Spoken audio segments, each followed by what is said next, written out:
Nous pouvons avoir peur des choses qui arrivent dans le futur ou peut-être avoir peur des moments où...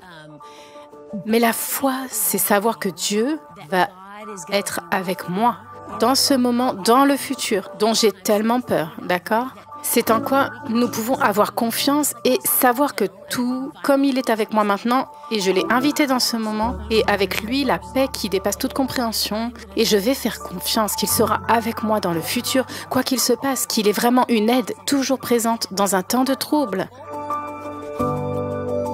Dieu ne nous a pas donné un esprit de crainte, mais un esprit de puissance, d'amour et d'intelligence. Et je me souviens de moments, quand j'étais plus jeune, même dans mon adolescence, où j'étais en quelque sorte frappée par la peur. Je peux me souvenir, vous savez, de réciter ce passage à haute voix.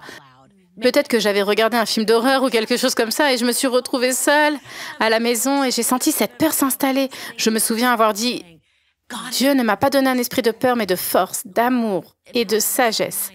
Et au fur et à mesure que nous vieillissons, je pense que la peur vient vers nous de différentes manières, n'est-ce pas? Comme l'inquiétude et l'anxiété sont des façons dont la peur vient à nous.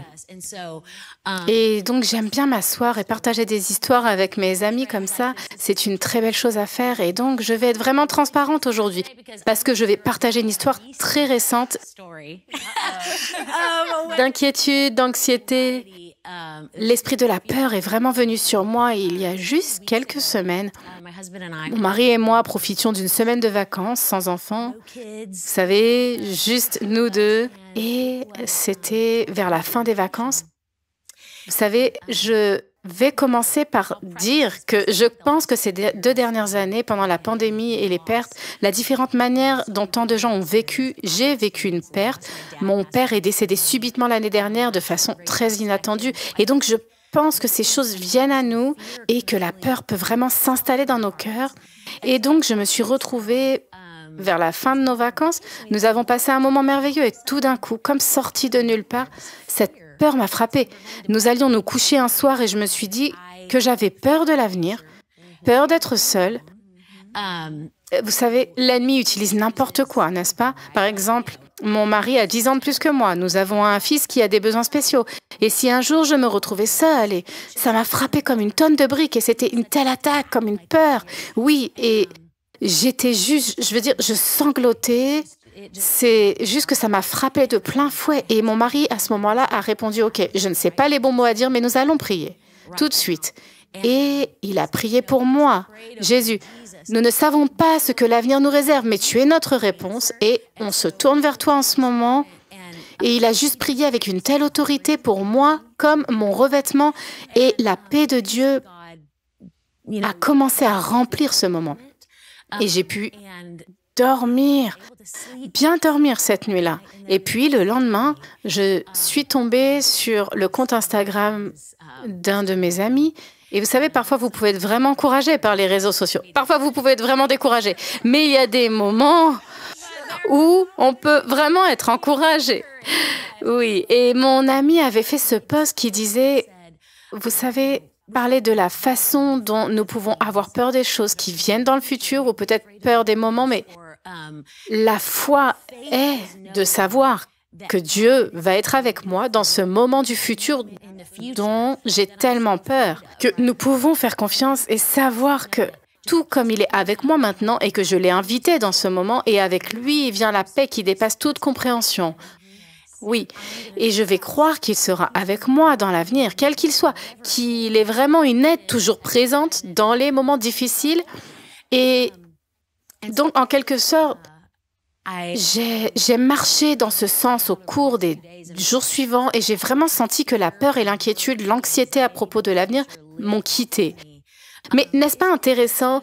Parfois, c'est comme si nous baissions notre garde et puis quelque chose nous frappe comme ça si fort. Et donc, je pense qu'il est très important que nous ayons des gens autour de nous. Peut-être que c'est un conjoint, peut-être que pour ceux qui ne sont pas mariés, une amie, n'est-ce pas?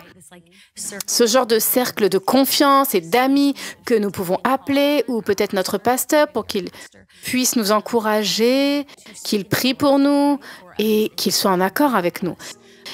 Et donc, de toute façon, c'est ma dernière histoire d'inquiétude et d'anxiété juste venant à moi de nulle part. Mais la paix de Dieu, qui dépasse toute compréhension dans ce sens que, vous le savez, aucun d'entre nous n'avons le contrôle sur l'avenir. Je pense que la paix de Dieu est comme, pour moi, une installation dans mon cœur. Souvent, lorsque Dieu nous a conduits, mon mari et moi, notre famille, vers quelque chose de nouveau, il nous demande de sortir et de faire quelque chose. Et j'ai souvent entendu dire « suis la paix, suis la paix ».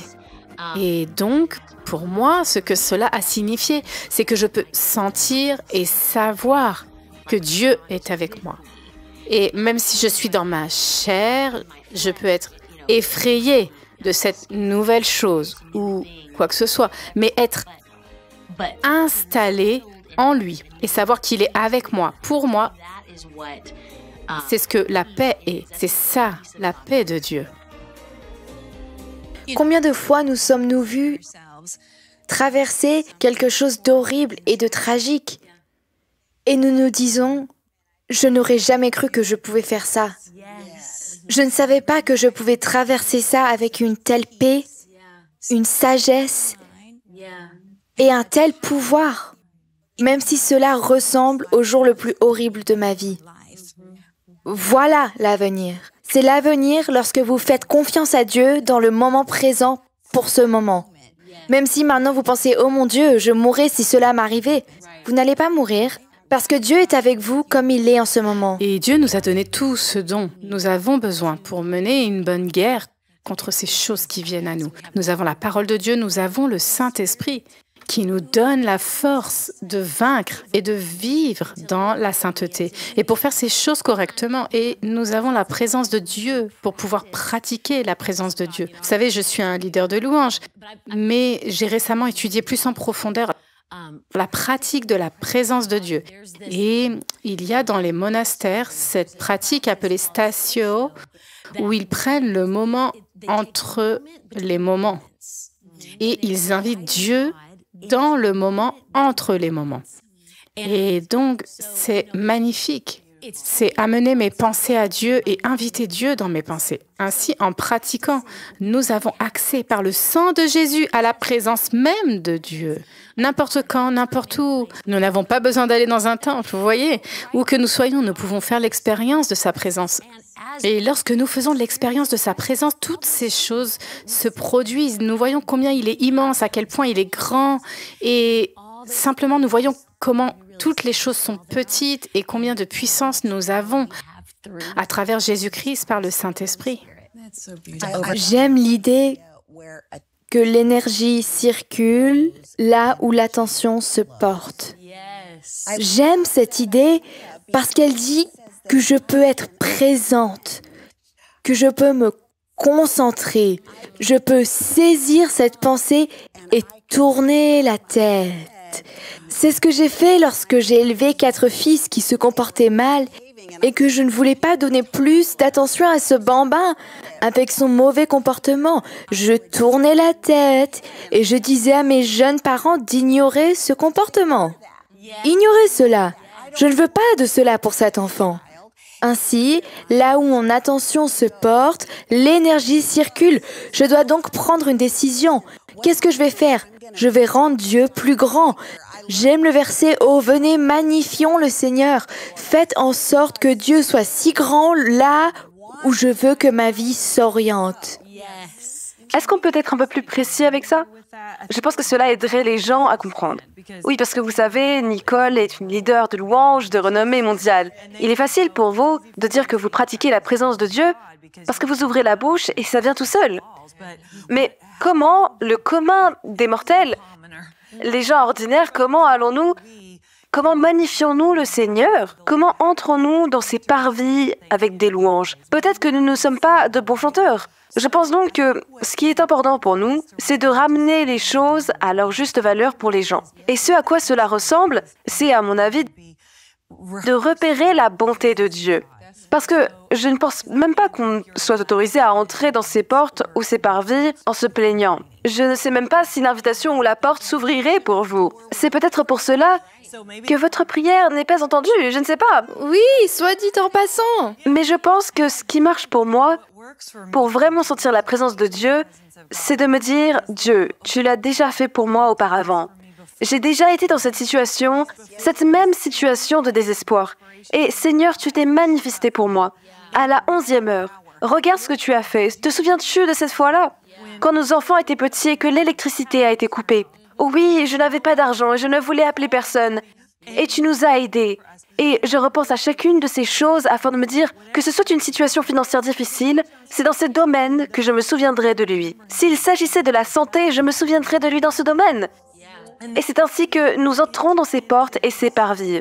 C'est lorsque la présence de Dieu se manifeste, nous nous disons « Attendez une minute, c'est vraiment tout ce dont j'avais besoin. Je pensais avoir un plus grand besoin, mais maintenant, j'ai ce besoin qui est satisfait. » Je fais un effort conscient pour garder la paix de Dieu dans mon cœur et mon esprit, en faisant les choses simples que nous sommes vraiment instruits de faire en tant que chrétiens.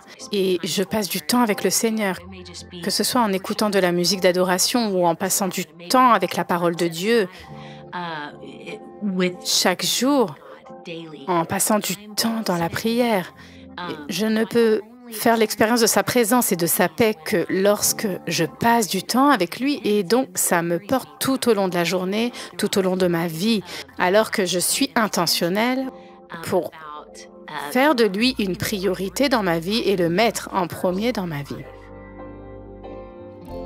Écoutez, ce que vous avez dit, comment vous êtes allé vers Dieu, ce n'était pas vraiment pour dire à Dieu ce qu'il a fait. Il le savait déjà. Qu'est-ce que cela vous a apporté? Cela vous a convaincu. Cela a construit ma foi. Cela a renforcé votre foi en disant que c'était magnifier le Seigneur. Dieu, tu as fait cela avant, alors maintenant vous pouvez sentir sa présence parce que vous avez déposé tous vos soucis. Et maintenant on peut regarder en arrière parce que nous n'entrons pas seulement dans sa présence quand quelque chose arrive. La Bible dit, nous demeurons dans son lieu secret. Nous sommes sous son ombre. Alors moi, mon adoration, c'est comme si je vivais une vie d'adoration. Ce n'est pas seulement quand je chante, parce que je ne sais pas chanter, Dieu merci. Ce n'est pas basé sur la façon dont nous chantons, parce que je n'entrerai jamais. Non. Je veux dire, l'adoration est un style de vie, et tout ce que vous venez de dire, c'est comme si c'était la gestion d'un environnement dans une atmosphère. Donc, vous savez, quelqu'un pourrait regarder aujourd'hui, peut-être quelqu'un de jeune dans sa foi et qui n'a pas d'histoire avec le Seigneur comme celle d'entre nous qui sont assises dans ce cercle. J'aime la possibilité de partager notre témoignage parce que l'une des définitions du témoignage, c'est « fais-le à nouveau ».